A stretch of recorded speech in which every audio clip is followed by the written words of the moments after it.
Today I'm chatting with Nathan Goltry, who literally almost died during a Giants live contest about a month back. Now, this is really important. If you could share this video, it deserves a lot of attention. One, because Nathan is okay and it's good for people to know that. But two, this is the standard for strongman shows and for sport that should be set, because Nathan should not be talking to me today. And if you listen through, you'll find out exactly why. What's happening, YouTube? I am here with Nathan Goltry, who you guys may or may not have heard of, but you are absolutely going to learn about him, and you've definitely heard about him to date.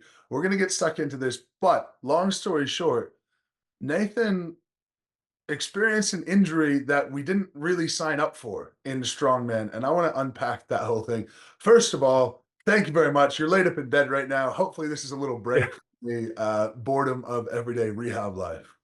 Yeah, a little better than sitting around and watching reruns of football, man. Thanks for having me. All right. Well, let's go all the way back, and I want to talk about your path to getting to the World Loglift Championships, where this occurred itself.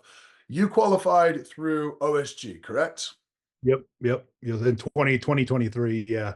Got third yeah, that year. And then that was good enough to get in, yeah. Yeah, and not only good enough to get into Giants Live, but good enough to get into World's Strongest Man as well. And Yeah, absolutely. people don't realize that OSG, if you're top 10, you could probably hang at World's Strongest Man. It is insane.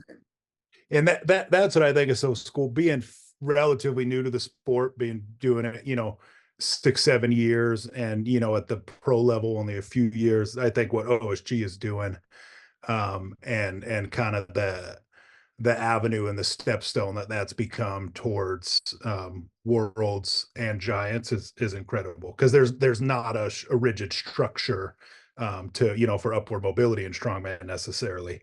Yeah. And I think it's given some of that, which is really good.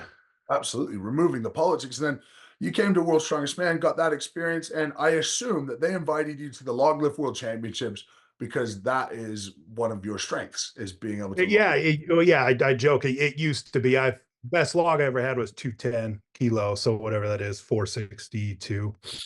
And so I was a little heavier when I did that a couple years ago. But I had routinely, for example, the injury happened at 200 kilos at 440. And I had hit that 4 times in training, let's say at the 8 weeks leading up to the show, because the goal was to go hit 440. If I feel great, maybe go try 210. Yeah. But just hit 200 kilos and see how we're feeling. Of course. So that's what I worked up into training, and then go see if I can, tie a personal best. Of course. Okay, well, talk to me about training and prep into it. Like, the thing that I think a lot of people need to understand is you are more experienced than me. You have every business to attempt a 200 kilo, 210 kilo log. Tell me about the prep into the show, and let's just focus on the log itself. What kind of numbers were you hitting, and your confidence leading up to the day? Was it relatively high? Yeah, I was feeling good, and I had it focused, because you kind of train for the shows you have coming up, right? And I haven't competed as much as you, say, year to year, but the only thing I'd had the last couple years is log for reps, whether it's 330 for reps, 365 for reps. So I had it trained a heavy, I hadn't, say, gone above 180, 185 kilos in training for a year or so, just because I had to. So then, they invited me to that, and I actually got that invite before Worlds. So trained for Worlds, put log on the back burner, and then after Worlds, it was, all hands on deck, put on about 10, 15 kilos, maybe 20, 30 pounds, just to move a little more weight, helps a little bit. Bigger belly helps me out with log. So I was getting ready for that. And like I said, say 6, 8 weeks out, I'd worked up to 200 kilos, hit it a couple times. I was, 185 kilo for reps. I was, 190 for some doubles. So 8 weeks out and had already hit 200 kilos. Yeah. And because it mentally, the game mentally, it was like, all right, I want to hit this. Know I can hit that in the show. Feel comfortable. And, worst case, I don't hit 210 kilos, no big deal. 200 will get me decent points, and then we'll move on, Of course. To the other events. So leading up to the show, any sort of feelings of Pain, I suppose, unexpected strongman pain. I always say to people, like, if you didn't train every time you were in pain, none of us would ever train. But anything out of the ordinary beforehand? Yeah. As far as like precursor, like, oh, am I gonna get injured? Not at all. I have my, I joke, I have miles on my knees. I played American football till I was 25, all the way up through college. So I have multiple meniscus tears, multiple MCL tears, ACL tears. Um, so I got some miles on my knees. Yeah. And I guess that week it was the patella tendon's turn to take the day off. No, we'll get to that. We'll get to that. But let's talk about the knees beforehand. You had knee injuries in football, like you just said, plenty of them. Have you found that Yeah. that's held you back in strongman? That's caused you instability? My biggest I guess the biggest hindrance in training is how good my knees feel that day. And I know it sounds like an old man, but I got 4 or 5 surgeries between the 2 of them. I have major tears on both of them between the 2 of them. Um, and so yeah, my biggest, like, in warm-ups, in training, is how warm can I get my knees and how good do they feel that day? Is it raining out? You hear your grandma talk about, like, oh, it's gonna rain in a couple days. Like, that's me. Is it raining out? Oh, if it's a hot, dry day, they feel great. It's wonderful. So I honestly spend 30 minutes every training day on almost simply knee and calf and ankle warm-ups and exercises, kind of the knees over toes stuff, a lot of active stuff. Yeah. Um, and yeah, that's the biggest. If I can get those going, everything else feels great. Yeah, sure. So I suppose, not to foreshadow, but I suppose going to England where it's raining most of the days and Yeah. it's ready to rain, that's probably not setting you up for success. Now, that day itself, when you were going through your warm-ups, did you feel Right.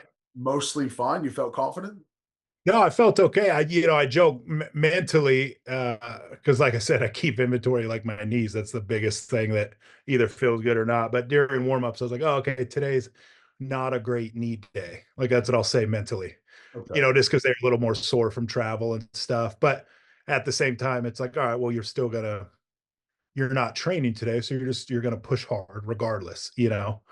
Uh, so yeah, so during warm-ups, they felt okay. They, a little tighter than normal, a little whatever, but you just attribute that to travel. You don't think that it's, any big deal. And then even after, 185 kilo, that lift, they felt okay.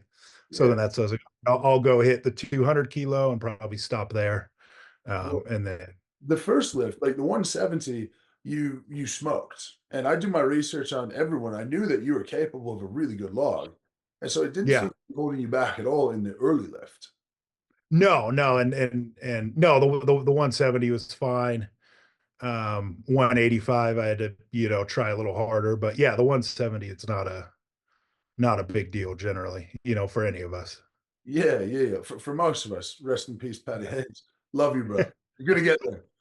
Um, 185, you had to have a bit of a harder crack at it, but it was still there. And I don't know how you lift personally, but for me, I put a different intention into every lift because I find if I put 100% explosion into a 80% of a one rep max, it's possible to throw it offline. So I will hold a little bit back. Do you find that you're that way as well?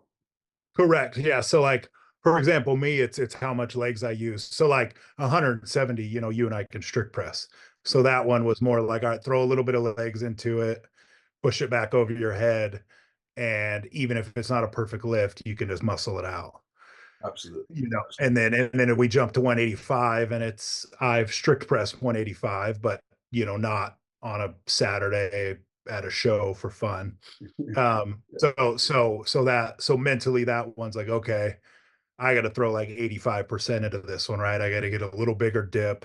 I got to bend the knees a little more, throw the hips into it a little more. Yeah. And so 185 moved, and then foreshadow over to 200 kilos. That's when I got to dip a little deeper. I got to push a little harder. And then, that's when stuff Yeah. got upset. Yeah, exactly. Well, let's dive into the meat of it, what people are going to be most interested in. So 200 kilo, you tried to hit the first attempt. Just walk me through from the first attempt of lifting that through to when I ran up to, which I don't know if you remember You were any the of first one there. Yeah, yeah, yeah, yeah, yeah, yeah. but I would love to hear just how that first 200 felt, if there was any concern through to the injury, and then I think we could have some interesting discussion about what happened immediately after, because I remember Right, it vividly. right. Yeah, the first, yeah, I forgot I even cleaned it twice because the first one was just a bad line. I'm big, like lean back. I mean, I'll be almost at a 45 on some heavy lifts and just incline press it. So Yeah, I just didn't lean back far enough. And because again, it's like, all right, my knees are hurting a little bit. I've done a few reps. So this one we're gonna throw the legs in it and then incline press it and then be done. So cleaned it, bad line. So the second rep was all right, big pop, big legs as I call it. Um, and then just get it back towards your head and incline press it. And but that extra, couple inches of dip and a couple inches of everything was, what did it. Yeah, but the first rep it was just a bad line.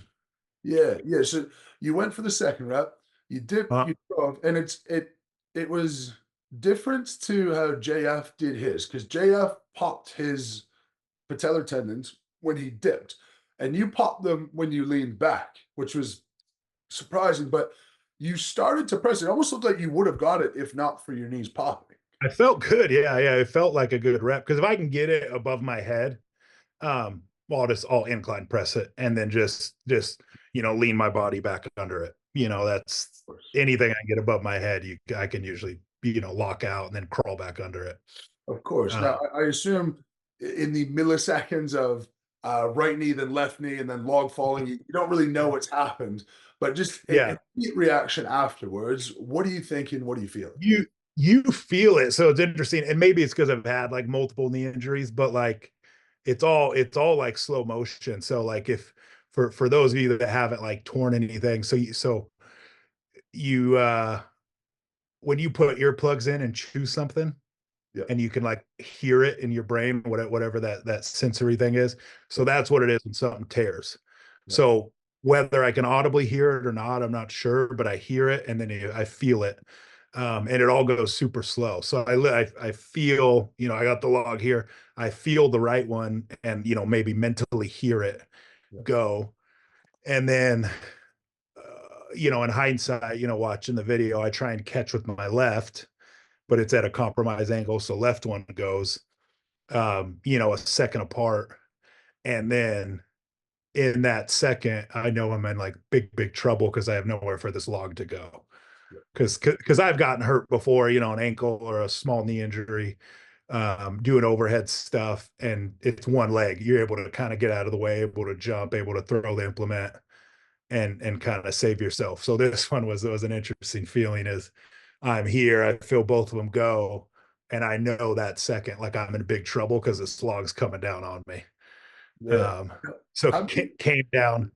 have you reviewed the video? Because this is quite interesting. I no, I haven't seen it, but I guess it's getting good views on YouTube. Someone said that the Oh, the day really? after the day after someone showed me it's someone put it up, they've like recorded their live stream or something because Okay. it's like good quality. But Nathan Goltry, horrific knee injury. Oh, no. But you haven't taken the time to watch it. So do you know why the log actually hit you?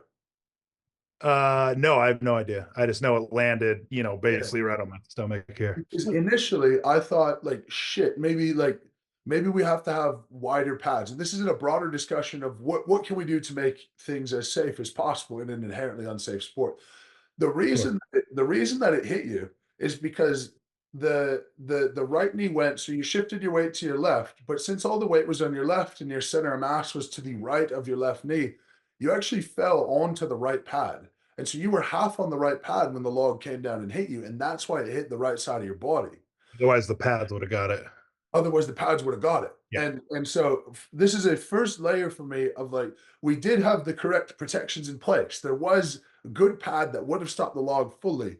Correct. Let's jump to, so you fell down and it really didn't look good. I ran up to you, Yep. and the first thing that you were saying is that you were screaming about your stomach. Yeah, yeah. I just said, well, because so in in hindsight, log came down and some fluid just like when when you throw up in your mouth. Yeah. That's what. That's what it was. So whatever that was, swallowed that down. And and yeah, I don't remember talking about my stomach. I just remember because it like knocked the wind out of me. Yeah. Yeah. So when you guys walked up, first thing it was like, oh, can't breathe. And then, oh, what happened? And then I just said, my knees are gone. Yeah. Yeah. So Yeah, you were screaming about your stomach when I ran up. That's what you were yeah, complaining about. And right. then guys started to try to like instinctively like rip your belt off and stuff. And I was like, Yeah, no, no, no, stop. Like, let's just wait until the paramedics get here. By the time the paramedics came, you were saying, no, my stomach's fine. It's my legs. They're destroyed. It just feels like yeah. I got punched in the gut. We Knees get are gone. Yeah, up in the wheelchair. And I'm going to tell you my experience first. And I want to hear like your experience of what all happened. right. Because after the show, you had been taken off, and most of us just go like, we sign up for something where you can tear muscles, tear tendons, and okay, Yeah. that sucks. So And I wanted to get off stage as fast as possible just because it's a crowd killer seeing someone yeah, get hurt. So I yeah. wanted to wheel me off. Let's go. Let's get going. Get me out of here. Get me forgotten about, basically, to the crowd, Well, and keep the show moving. look, dude, the one thing that I think is really important is that you were talking about like, oh, it's your first event at a Giants, and you're embarrassed that this is how it went, and blah blah. Blah.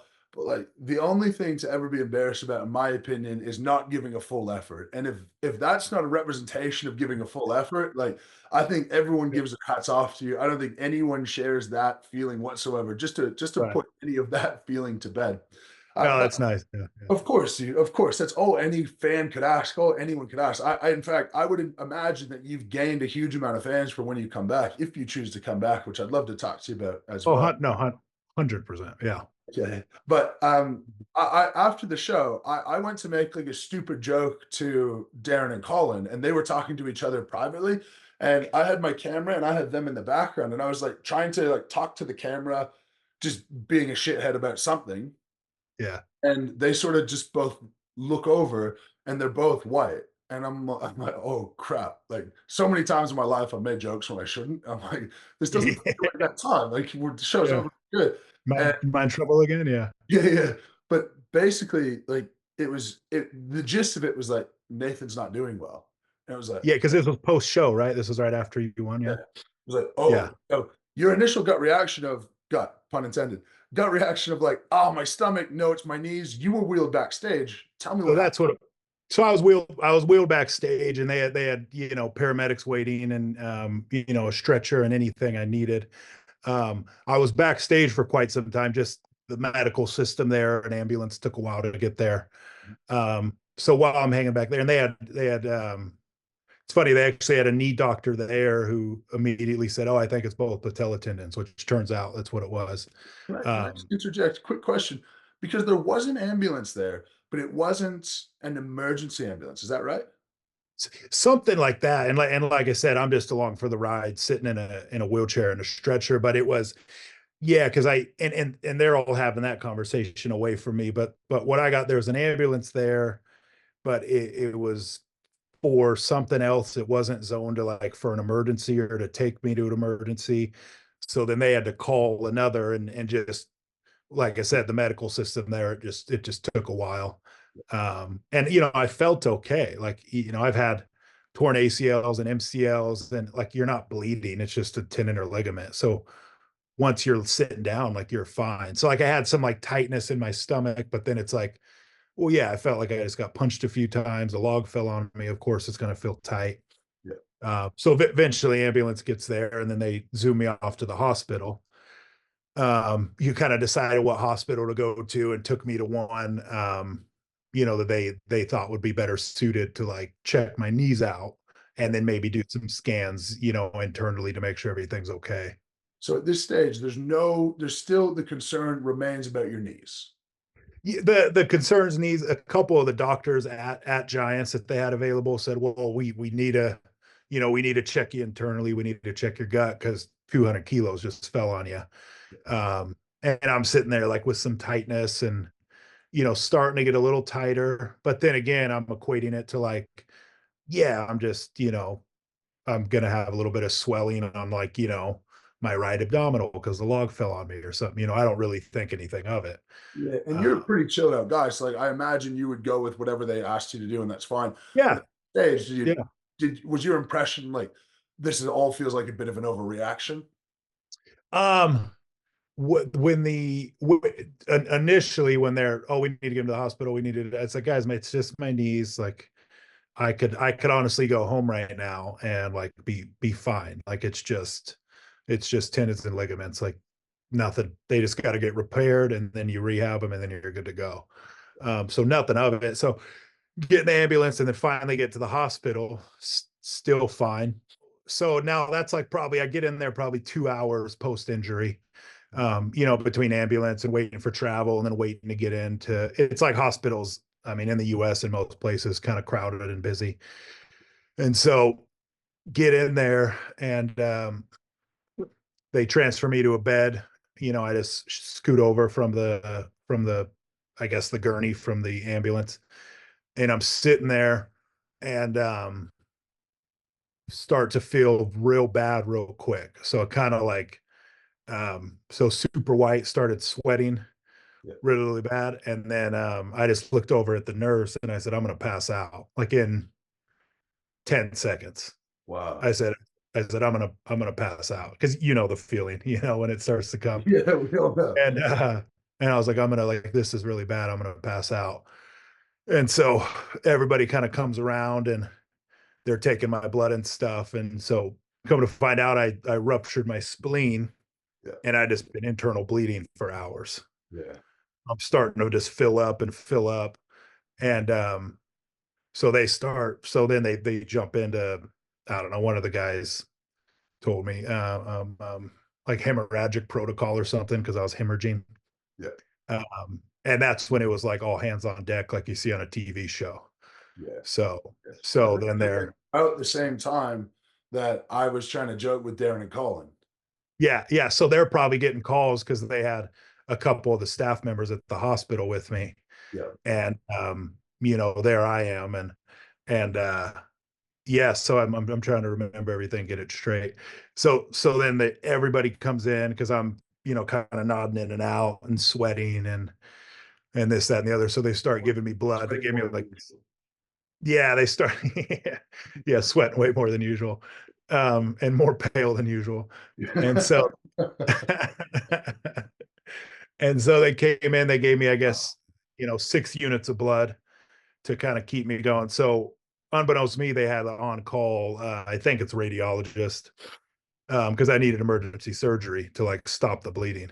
Yeah. So they gave me 6 units of blood, 6 units of platelets. And now I'm starting to have like, you know, like physical responses to the bleeding. So I'm puking. I'm like, you know, they're giving me buckets and I'm just throwing up on the side of the bed and just waiting for this doctor. And they're giving me pain meds, you know, like crazy. Because I just told him I joked and I joked and then I was serious, but I told him like during that, I said, I'm done being tough. Just give me all the pain meds. Like I'm done. I'm Yeah, done trying to be tough. Just make it go away. yeah, And yeah. Well, so yeah, so they give me all that and just had to wait for the on-call radiologist, I think that's what it's called. and so And at he this stage, they're just literally blood's keeping me alive. out of you and Keep it's pouring back into you. Yeah, yeah. So I'm bleeding internally and they're giving me blood and they're, you know, to the point there, the nurses are standing above me squeezing it to get it in me fast enough because Oh, that's, I guess, how fast I'm bleeding. So they have one nurse on this side squeezing one nurse on this side who has a blood pressure cuff around the other one, you know, pumping that up to squeeze it along with fluids and whatever else. yeah. Now, Uh, the first thing, because after I was told that you were in actually not good health condition, yeah, one of the first things that was said is you've got a pregnant partner back at home. yeah, yeah, And yeah, yeah, that hit home massive for me. I have a 7 month old, and like, is this your first kid on the way? yeah, yeah. Due in 6 weeks. Not to So hit home that's too much, but that must have been you must have been spiraling about that. well, and that's what I joked, you know, because I'm still kind of coherent. We once they gave me pain meds and started getting blood in me, and I'm done puking. It's like, all right, let's just wait for the radiologist. And I'm, dying. Everything hurts so bad. Yeah. First time that kind of internal bleeding things happened for me, but not comfortable. But yeah, but I joked with them and I said, hey, I got a baby due in like 10 weeks. So Yeah. if you could not let me die, that'd be pretty cool. Oh, dude, that's so tough. That's so tough. So yeah. So you had that surgery, and were they able to salvage this? Yeah. So he went in, he basically went in, to be as simple as possible, went in like the side of my thought. Here was the options. The doctor comes up, and like I said, I'm in immense pain and I'm kind of loopy because they're just pumping actual morphine and a couple other things. Yeah. And so he said, hey, the radiologist is going to try to go in. He can go in through, like, I guess there's a large vein like near your groin. Yeah. And he goes all the way up, has like some big x-ray thing above me, goes in and is able to embolize it, they call it, I guess, through that. And so he's like, he's going to try that. If that doesn't work, he's like, we got to open up from your sternum down to your belly button and basically open you up and see what's going on. Yeah. And I'm awake enough. And I said, well, I said, won't that like really affect any athletic training in the future? And the doctor goes, yeah, it probably won't be good at all. Yeah. And so I said, okay. I said, so if we could do the first one, that'd be really cool. So they rushed me back. Go ahead. Do you understand that at that stage you should have been way more concerned about surviving? Like, did you understand the gravity of the situation? No, because I'm at the hospital. Yeah, So, you feel like you're safe. so it's like if you guys let me die, like you guys are bad at what you do. Like that's Is it's that kind of like, is that still yeah, your? genuine. Like I'm at the hospital. You guys know what's happening to me. Yeah. It's spleen that happened. Like if I die, you guys are really bad at what you do. So Yeah. that's kind of like my, and that's kind of me making light of like, oh, this is really, because I asked the doctor, I said, oh, this is really serious, huh? And Yeah. he's like, yeah, like when it started happening. Yeah. And Yeah. kind of like watching nurses, like I'm sitting here puking, I'm sweating, and I'm kind of watching nurses, and I see like the amount of doctors in here. Yeah. There's 5, 6 nurses, there's 2, 3 doctors coming in and out, hooking me up. And that's when I'm like, oh, this is pretty serious. Like this is, You've got like the opposite logic that you should have. You're like, the more doctors I have, the better off I am, obviously. yeah, it's basically like if like when a toddler falls and you don't pay attention to it, they don't cry. Yeah, So yeah. basically like, oh, if I don't, if I don't pay that much attention, it's not that bad. Dude, you're either the most chilled out dude ever or the most badass dude ever. Maybe a combination. But Neither. so they went in through the groin and they were able to. He was able to embolize it, and that that was really it. So they went in, stopped the bleeding, and they're just pumping me full of pain meds. And then that was 2, 3 a.m., Sunday morning at that point. Yeah. And Sunday, I kind of don't remember it all, kind of a blur. Like I remember seeing a couple people, Darren and a couple Giants live staff stop by. Yeah. But really, as far as like good memory, like that kicks in like Monday. And so right after that, I got pushed up to they called it ITU, which is like their intensive care unit. We call it ICU here in the States. And I was up there for 3 days, and they're kind of monitoring everything and making sure the bleeding stopped, Yeah. which it did. And, like I said, I'm still in a ton of pain. Yeah. So I was up in their ITU for 3 days, and then got discharged down to what they call the ward. Yeah. Not a great place to be. I don't mean to talk bad about the hospital, but not a fun place to be at all. Yeah. The Okay. ward was not fun. And I was down there for 4 days. Right. So a week total Going stay in up, the hospital. yeah, 8 days. And down there, I'm like, hey, discharge me, let me go, discharge me, let me go.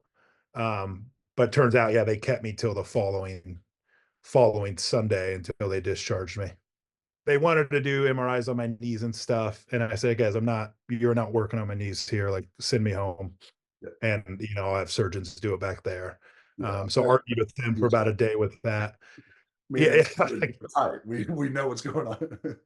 yeah, you're not yeah, I don't need it. Sure, do an MRI, bill whoever you need to bill, Yeah. and so do that, and then doctor comes and reviews it the next day. So I kind of am like a weird holding pattern for 4 days, from that Wednesday to Sunday or whatever it is, because Yeah. every day the doctor's coming in and, well, I want to do an MRI. Then he comes back the next day to read the MRI. Yeah.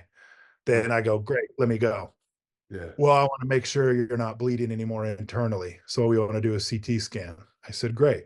So he orders that. That doesn't happen till the next day. He doesn't come back to read it till the following day. So I'm just sitting back there in a ward with 6 other people, not like me at all. So it's kind of weird. Yeah. And once they discharged me, I just got a commercial flight back. Just got it. No, first class. Had to get a first. Oh man. Yeah, paid paid a good amount for that. Giants actually helped tremendously with that. Of course. For the record, they were super helpful with that. Yeah. And so got that kind of, and in hindsight, kind of like not wise, because I still had, there's risk of blood clots, risk of this, that, and the other. Yeah. But at the same time, I'm sitting in a hospital ward with 5 other people, no AC, no family, and I'm like, I don't care. Get me on the flight, direct flight from London Yeah. to LAX. Get back to the US, start feeling really bad. Went to the hospital here, because I was having trouble breathing and stuff. Mhm. That day they put in a chest tube and pulled out 1.5 liters of blood. Oh man. Hey, they respectfully, they discharged me while I was still like full of blood. That's why I was having trouble breathing. And Oh, then so then I got back here immediately. I was at the hospital for 4 or 5 hours. They put a chest tube in like here in my armpit and pulled 1.5 liters of blood out within a couple hours. if And you had to choose to go back and stay in the UK in the ward and get the surgery and blood removed, or go back home and not be able to breathe and readmit and get it out in the US, would you have done it the same I would have swam to the US. Yeah. way? I would have swam. I would have just breaststroke to the US. Every single person from the UK right now is thinking about their NHS and they're going, yes, 100% I would swim Yeah. too. Well, and that's what's funny is because people ask, so how was it? And I said, oh, the emergency care, tremendous. ICU, tremendous. As soon as it was like, hey, you're doing okay, here's some meds. That's when it got a little gray. And That's exactly what we have in Canada as well. When it's publicly funded, if it's an absolute emergency, perfect. If it's right. not, you are absolutely ages. Now, to Yeah. talk about the number of things that have gone right for you to be alive right now, Giants Live, brand new pads. So you only took half of the brunt of the log where you could have took a lot more. You were then Right. saying your stomach was fine. The doctor then ordered an emergency ambulance, not because of your knees, but because of your stomach. No doctor would order an emergency ambulance because of a knee rupture Right. at the hospital, them being able to do that. But if Giants Live didn't have a doctor on site, if they didn't have new pads, if they didn't have medics on site, if they didn't have ambulance on site, so many things that they've done right for you to be alive. And I think a lot, and we were talking about this off Right. camera, I think a lot about the guy who died in CrossFit and the number of precautions that they didn't take that Giants Live has. And I've been to 10 Giants Live shows, The and negligence of the CrossFit accident too. well, and that's what I'm saying. The negligence is Yeah. so incredible, but you only find out that something is negligent when something like this happens. And the fact that Terrible. Yeah. Giants had every single thing taken care of, and that's why you're Right. talking to me today. They deserve the biggest hat off to them for that whole experience. In 100%. my opinion. 100%. It just the like I said, the fresh pads and that's actually like historically they used to not use pads, but that's a safety precaution for crazy, because you imagine if there was no pads there, how bad that could have been. Oh yeah. Uh, right. So even the pads that people think is, to help pick the log up, yeah, sure, it helps, but it's also a safety precaution for crazy stuff like this. Absolutely. And then, I'm backstage there within 3-4 minutes, and 2 physicians, they're back there, and multiple paramedics, get me on a stretcher, just for comfort. I didn't need to be on a stretcher, but yeah, like I said, they had a orthopedic surgeon back there who was checking my knees out, and another doctor back there, and they were the ones who were very worried about abdominal stuff, and were the ones that shipped me out and said, no, no, we don't care. We need to go check the abdomen for XYZ. Yeah, yeah, and that's where a doctor is such incredible overkill for strongman unless something like this happens, and it's And you know what would it be?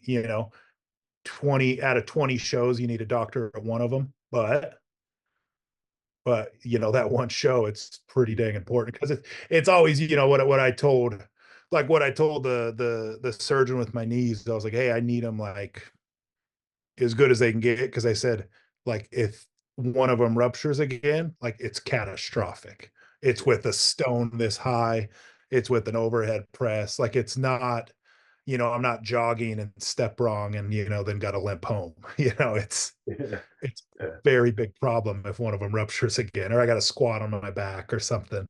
yeah, yeah. Well, let's talk about the knees now. So you went to America, you got the knees patched. Let's talk about that experience. Yeah. Yeah. So got them repaired. Because I was already in the hospital. I was in the hospital an additional 7 days.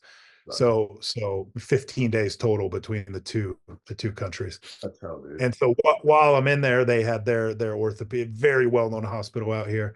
They had their orthopedic team come by, and hey, we can do the surgery. We got sports guys and sports medicine guys who can help out. So rather than go to a normal knee doctor that's done surgeries on me before, I said, okay, great, let's do it. So they repaired both of them. One was very easy. It was a clean tear. They basically just pulled off, and they were able to reattach them, screw them down, and the bone's going to regrow around them, and everything should be great. Yep. The right knee, I'm getting in bed, laying in bed 3 days later, and kind of like stretching, moving a little bit, and the right one just popped off, re-ruptured 3 days later. So, and that was a week and a half, 2 weeks ago, maybe. So I have surgery scheduled this week for that one to repair it. And that one was a little more beat up, a little more frayed, but yeah, it tore 3 days later. Yeah, dude, that's horrible. Now, are you putting on a brave face right now and smiling because we're chatting, or have you actually kind of taken this in stride? No, I'm like pretty, like, in the nicest way, I'm like pretty miserable. So Yeah, yeah, but I'm in braces from, mid calf to mid thigh. Um, if they're both locked out straight. So I can only get around with a walker, and you're just hobbling. yeah, Um, I can't, if I'm sitting like deep on a couch, because my legs are straight, I can't like pendulum up. right. So I can only stand up, unassisted from like certain positions if I'm higher, Yeah, or if there's like bars, if it like, we can dip, we can do a dip and dip ourselves up. So anything with handles or bars or, arms nearby. But yeah, pretty, you just sit all day, you can't really do anything. yeah, no, yeah, So luckily I'm able to like work from home and like work and stuff, and everything's fine. yeah, So like, because that's the big worry in strongman stuff, is like financial if your legs are gone. yeah, So luckily, like, all that's okay. yeah, But yeah, mentally, you and I, where our identity is doing stuff and being physical, mobile, and training. yeah. Uh, and hey, can you help me up? Hey, I can do can you help me get in 100%. the wheelchair so I can go to this doctor's office? So yeah, so mentally, it's pretty brutal. Yeah, because I think people inappropriately say that we would identify ourselves as strongmen. And personally, I don't identify myself that way at all. It's just something I happen to do. But I certainly Yep. identify myself as if something needs to be moved, someone needs help moving, I need to go pick this up or move this A to B or whatever. We're the people who could always do that. And now being the person who can never do that, it would be very Right. difficult. Yeah, and it's not, like I said, like, my identity isn't in strongman. I love doing it, and I do well at it sometimes, right? So, but some of our identity is like, I could also kick through this door if I have to. Yeah. I can move this. I can help these people with that. I can grab my bag and go to the gym. you know, whatever you need to do. I can go to dinner with family, and all of a sudden all that's gone, you know. And like to go back, I'm sitting in the ward the first night in England, and like, you know, I'm just sitting there sweating because there's no AC, and you know, you hear people yelling down the hallway at the psych ward, and I'm sitting there kind of sitting in like, oh, I can't leave if I wanted to. Mhm. It's my leg, look, my legs are gone. There's no walker, there's no wheelchair nearby. Yeah. Because like if I could walk, I would have left. I would have been like, I'm out, like just Yeah. discharge against, you know, doctor's recommendation. Yeah. So yeah, so once that kind of settles in, it's not fun. And then, you know, compound that, you know, you have the surgery and you're like, okay, 3 weeks from now, I got 30-degree range of motion. I can kind of crunch around. I'm a little more mobile. Then this one tears, you know, again. So now that ball's kicked down 3-4 weeks down the road. Yeah. And so mentally it's like, oh God, we're still, you know, I'm 4 weeks out from crutching around and being mobile. So once you wrap your head around that, it's not a fun pill to swallow. No, dude, of course, of course. Well, let's change And tune a then bit. you're shrinking too, right? Like not like we care to be like big monster guys, but we are bigger guys and we like it. And I see, you know, my legs are atrophying, my calves are leaving, Yeah. you know, I'm doing little stupid dumbbell stuff, sitting on the couch and doing band work because, you know, Yeah. you feel your upper body getting smaller, Yeah. which is fine. It'll come back quick, but mentally it's like, man, you're just wasting away. No, of course, especially when there's not an area of life where you can go, I'm smaller, but I'm thriving at this. It's like it's just a Right. whole pattern. Getting, I'm smaller with knee braces on. There's Yeah. nothing fun about it, you know? Well, let's change tune and let's talk optimism a little bit more. When I Yeah. briefly mentioned if you return to strongman, you're like dead set 100%. Yeah. Is that the case? No, yeah, it's, you know, like I said, I played sports my whole life, played American football till I was 25 through, you know, American collegiate system.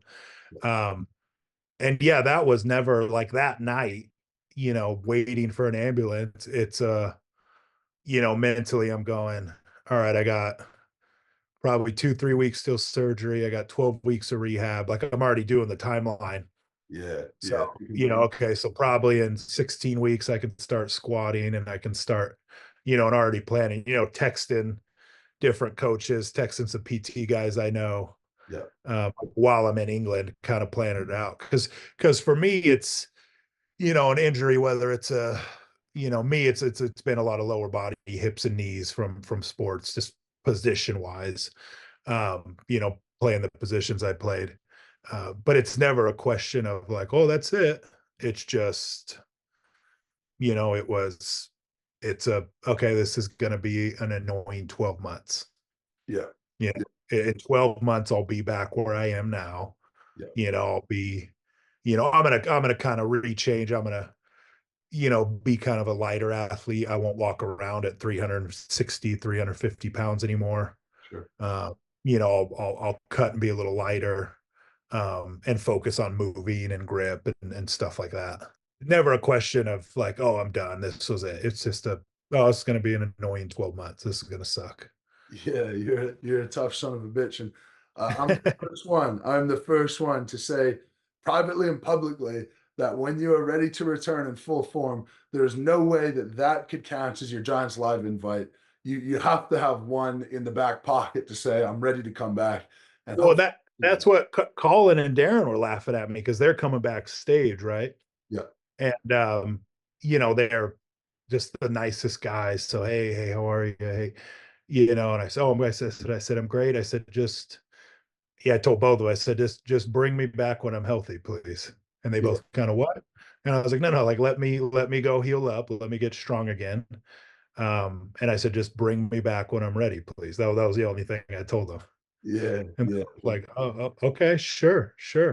yeah, yeah. Well, I'm And I absolutely. told him that, you know, and 30 minutes after it happened when I was talking with him. Yeah, yeah. That's awesome, Yeah. dude. That's great. Well, I know there's going to be lots of people looking forward to it. That return is going to be so special. So many fans are going to be so amped. And frankly, you can go to the next one going like, in my opinion, you can go to the next one saying, I've proved that I'm willing to give everything to go perform. And since you've Oh, yeah. already proved that, you can sort of take the pressure off and go, the fact that I'm back here is great. Get your feet wet with one. and then hopefully you're off to the races. Yeah, the goal is be healthy within 10, 12 months and get as strong as I can and then get back to competing. Well, dude, your perseverance is it's what the sport's about. It's not about winning shows, it's about being the strongest version of yourself. And there's a lot of trials and tribulations along the way. So Yeah. you've earned a massive amount of my respect. And thank you very much for coming on and sharing the story. I know people are eager to hear it. Appreciate it. I thank you.